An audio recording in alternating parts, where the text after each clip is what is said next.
El senador Emilio Álvarez y Casa.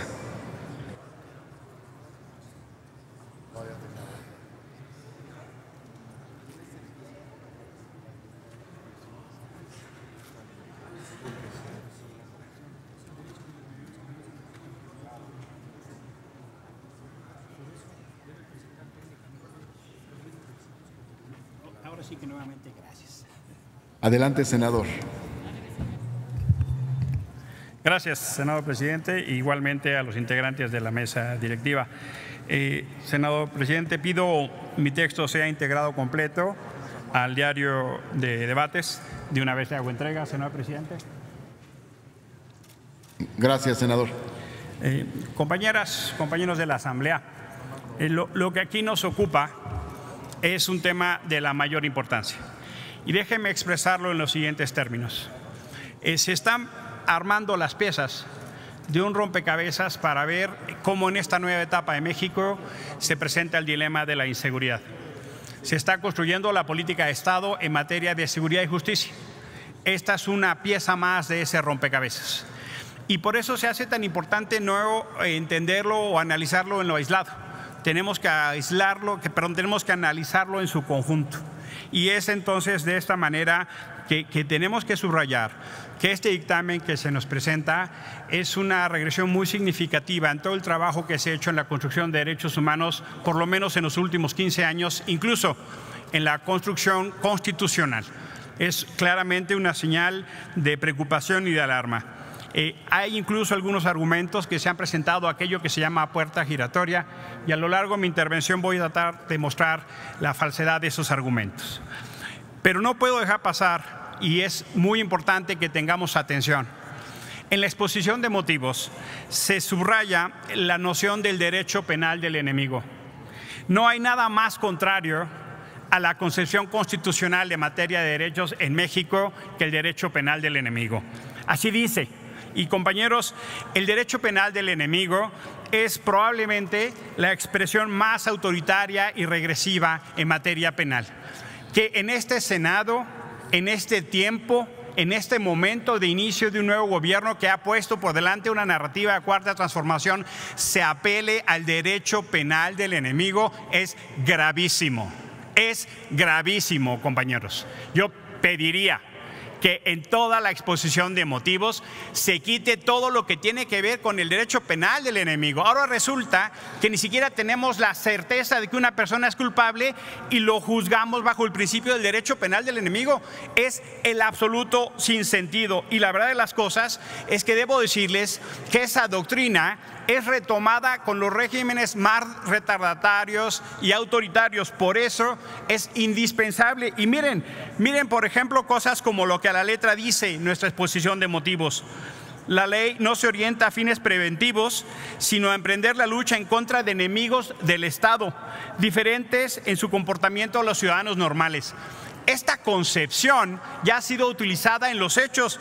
Por ejemplo, podríamos preguntarle a nuestra compañera Nestora Salgado cómo vivió ella una injusta prisión justo porque se le entendió como una enemiga. Ya hemos vivido a la saciedad el abuso de esa figura. Pero también, compañeros, déjenme leer algunas de las partes que dice el dictamen. Se debe excluir de la sociedad, sí, oyeron bien, excluir de la sociedad a quienes transgreden de manera sistemática. Es absolutamente contrario a los preceptos constitucionales. Una segunda idea que quiero reforzar tiene que ver con los compromisos internacionales del Estado mexicano, que son en obligación de nuestra Constitución temas obligados y atendibles. Por ejemplo, el Pacto Internacional de los Derechos Civiles y Políticos establece claramente principios en contrario en el artículo 11 y el artículo 14 en lo que se refiere a la libertad personal. Y también es absolutamente indispensable que esta Cámara tenga claro que somos los primeros responsables encargados en tutelar este principio. Ahora, compañeros, esta reforma es un error para intentar responder a la necesidad de justicia que tiene la sociedad. Por supuesto que hay una preocupación de seguridad, pero el tema principal es la denegación de justicia, el acceso a la justicia. En los últimos 15 años, los gobiernos que la mayoría ha criticado han empleado esta fórmula. No se va a responder el tema de la inseguridad incrementando las penas, compañeros. Todo lo contrario. Y la evidencia empírica es más que avasalladora.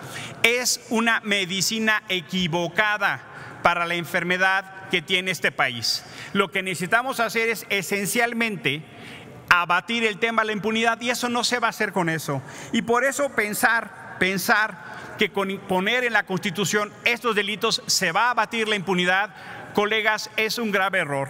El problema esencialmente está en la operación de los aparatos de justicia, y no podemos, y eso es indispensable tenerlo en cuenta, que no podemos seguir avanzando en una dinámica de populismo punitivo.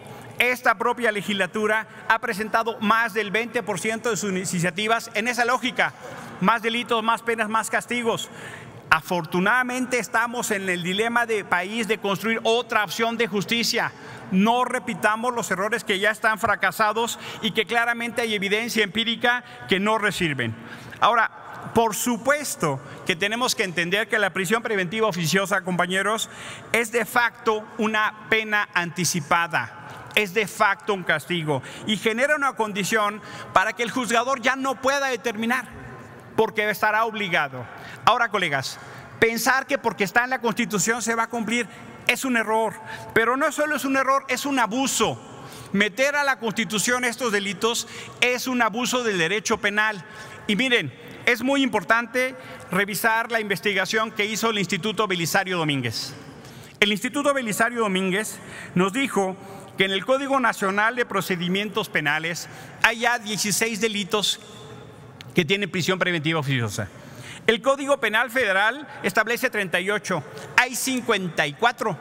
No es necesario reformar la Constitución para el fin que se está buscando, colegas. No hay proporcionalidad, no hay racionalidad. Hay otros instrumentos que nos permiten responder de la mejor manera a la legítima preocupación de seguridad que tiene la gente. Y a la gente a la que le estoy hablando, al pueblo de México es el que le estoy hablando, para que no equivoquemos la medida. Estoy absolutamente claro que hay un reclamo de justicia, pero no será por esa ruta que lo vamos a obtener. No repitamos los errores que ustedes han dicho hasta el exceso del sexenio de Calderón y de Peña, compañeros. Ahora, quiero subrayar, colegas, por supuesto que es importante acudir a la evidencia empírica. Los estudios del INEGI señalan que en la medida que un gobierno establece mecanismos de control más represivos, se incrementan los índices de delito y las detenciones arbitrarias. Colegas, este país está plagado de fabricación de culpables, a gente que le plantan armas. Hoy en la mañana, en las audiencias de las consejeras candidatas a la Comisión de Derechos Humanos, la colega Nestora nos hablaba todo lo que refiere a la fabricación de culpables. Le estamos dando más armas al aparato que no funciona para fabricar culpables. Eso es un error que miles de personas lo van a pagar. Déjenme darles un ejemplo. El caso de Daniel García y Reyes Alpizar tiene 16 años en prisión preventiva, compañeros. Tiene 16 años en prisión preventiva. No tienen sentencia después de 16 años. Ese caso ya llegó a Naciones Unidas, al Grupo de Detenciones Arbitrarias, ya llegó a la Comisión Interamericana de Derechos Humanos, y eso lo han vivido miles de mexicanos. Déjenme decirles, por ejemplo, que en el caso del sistema penitenciario mexicano, que de por sí está colapsado, el 38% de las personas que están en reclusión no tienen sentencia. En números redondos, 4 de cada 10 personas que están en reclusión, que están en prisión, no tienen sentencia. Y a eso le vamos a dar un recargue atómico. Honestamente, estamos cometiendo un gravísimo error. Por eso, distintos organismos de derechos humanos, la Comisión Nacional de los Derechos Humanos, el Alto Comisionado de las Naciones Unidas para los Derechos Humanos, el Grupo de Trabajo de Detenciones Arbitrarias del Consejo de Naciones Unidas, Amnistía Internacional, todos han hecho un llamado a esta soberanía para que detengamos esta reforma, compañeros. Todos los organismos especializados en la materia. Pero si no fuera suficiente, colegas, la Suprema Corte de Justicia ha dicho lo que ha significado el abuso de la prisión preventiva. Su presidente ha señalado el estado de absoluta precariedad del sistema penitenciario mexicano. Hoy los reclusorios son más universidades del crimen que un beneficio para la reinserción social. Tenemos que poner muchísimo más énfasis, colegas, en el aparato de justicia que en subir las penas, menos en la Constitución. Esta reforma que se quiere hacer, compañeros, es absolutamente de carácter regresivo. No corresponde a aquellos que han hecho un compromiso para tutelar los derechos humanos caminar en el sentido de la negación de derechos. La prisión preventiva oficiosa es un error. Tendríamos que estar revisando su eliminación, no su incremento, y que no fuere por producto, termino, señor presidente, y que no fuere por producto de la construcción de acuerdos que se pongan más delitos. Es justo al revés, compañeros. Es justo al revés. Vamos a cometer un error gravísimo, que vamos a llenar a la gente en las cárceles de gente como si eso fuera la solución. Lejos de ser la solución, agrava el problema. Yo les invito a que respondamos a la legítima necesidad de protección y seguridad a la gente de la manera correcta. Muchísimas gracias por su atención. Muchas gracias, senador.